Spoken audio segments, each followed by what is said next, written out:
Right, so I've seen a lot of Arsenal fans talking about double standards this weekend, the way Arsenal would be treated in certain situations relative to things that happened yesterday. And this is not like a woe is me, woe is us video. It's more of an explainer of why the double standard exists. So, first one yesterday, Kiernan Dewsbury-Hall lifted off the ground whilst injured by Dan Burn. Now, we all know Martinelli did that to Conor Bradley, and people wanted him locked up. But generally, people were actually talking about, like, multi-match ban. He had to come out and make a public apology. There was this incredible furore about what Martinelli did. I think what Dan Burn did was more aggressive yesterday. Like, he cannot know for sure if Dewsbury-Hall is injured or not, and he fully yanks him all the way back up to his feet before basically dropping him back to the floor. The second double standard, Liverpool are on an incredible run of scoring set pieces. In fact, yesterday, Liverpool have now scored 7 consecutive Premier League goals from non-penalty set pieces, the longest run by any side in the competition's history. And the reaction to that in the media, Liverpool are the new kings of set-piece goals.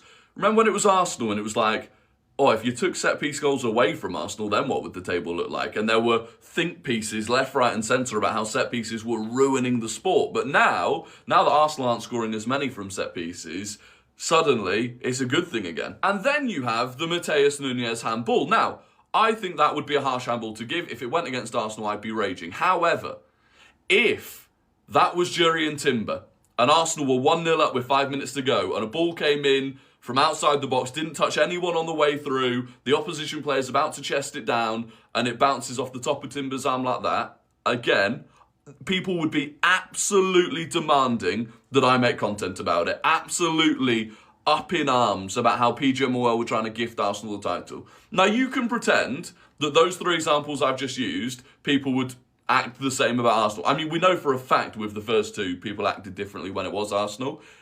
But the reason for that, and that's what I'm getting to, is with Arsenal, when we play a match, it's genuinely a set of Arsenal fans versus every other fan base. Because there aren't neutrals watching Arsenal games at the moment. Everyone, and people say it in my comments all the time, well, this is why everyone hates Arsenal, everyone hates Arsenal.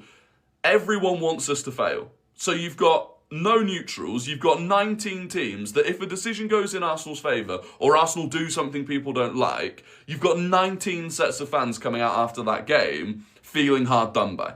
Whereas in a game like this, most people want City to win. Newcastle versus Everton, most people are neutral. Liverpool, most people are neutral. So you don't have people coming out after the game feeling massively hard done by and wanting to turn these into talking points. And that's why when it's Arsenal, they become huge talking points. When it's not, it doesn't.